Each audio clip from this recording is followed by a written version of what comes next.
Hey everyone, Sheldon here, and this is another video on the second version of the paper single shot pistol. So, as you can see, it's really coming together.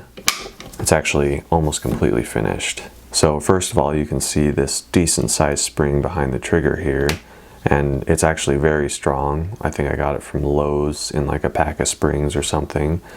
But I basically ditched the whole trigger bar method because that didn't seem to work very well. I couldn't find a spring that was strong enough and also that size necessary to fit in there. So basically this is the method I'm going to be using for this, just a basic trigger spring pushing on the back of the trigger. And that also means I can remove that little piece and fill in the little gap over there that's not really necessary anymore. And you can also see I have 3 screws here holding the side plate on, and if I turn it over you can see that I filled up those spots where the screw didn't reach because the screws are a little shorter than the actual thickness of this. And to do that, basically I just drilled all the way through the whole thing, and then I took one of my screws and just tightened it down until it didn't get any more tight, and then I wrapped about 1 layer of paper around a Q-tip and saturated it with super glue and put it in the other side of the hole. Then I just chopped off the excess. And then of course I did some filing just to make those flush with the surface, and now it looks like this. So it looks pretty good. It's nice and smooth. It's not polished yet. That's all going to be something I do right before I paint it, if I choose to, but I probably will.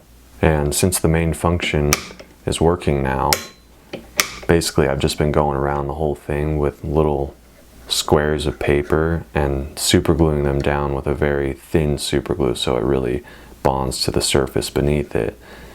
And I've been doing that around the whole thing. You can see a pretty wide strip here in the back, and that just makes it so much easier to polish it off. You know, if you just take some higher grit sandpaper, eventually you'll get something that looks almost like a mirror finish. So I'm just going to take this apart so you guys can see more how the inside works. And these pins here, they're going to be trimmed down so it's not going to be a pointy nail coming out of there.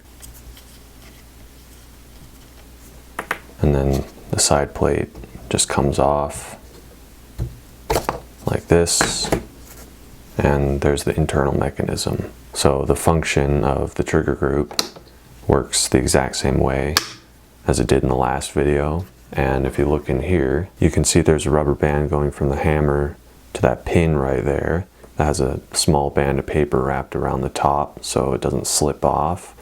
Basically that's the new thing I added internally, was this big block of paper here that had a pin go all the way through it, and that helps with the strength. So if I pull on that, you can see that's what brings the hammer forward.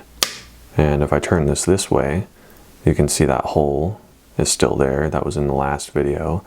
That's where the rubber bands connect to the hammer, so brings that forward because this cross pin goes through there and then through that hole and down to basically touching this pin but inside. And like I've said in the past, this mechanism will work with an extension spring. I'm just using rubber bands right now for testing purposes. So overall, everything internally seems to function really well. Now the rest of it's just going to be a matter of adding layers and filling up certain spots to match the areas. It's not completely necessary, but it does make it look a lot better. For example, if you look at this side, which isn't even polished yet, it's just smooth, compare it to this side, you can see all these tool marks and stuff. And I guess I had a piece of super glue stuck to my pliers or something. Yeah, see right there. So when I was compressing the layers together, it was just leaving these little marks there. And like I said, it's not necessary to smooth this all out. Maybe this area here where the trigger group moves, so there's less friction, but basically I just don't want the inside to look like a golf ball. So that's basically all I'm going to be doing for the next few days, is just sanding and polishing and making sure all the surfaces match up. And after that, I'm just going to make some grips for it and see about painting it. I'll probably make a video on the grips. But that's basically all I have for this video, you guys. Thanks for watching, and if you have any questions, feel free to ask in the comment section below or in a personal message. And be sure to subscribe if you'd like to see all the latest updates.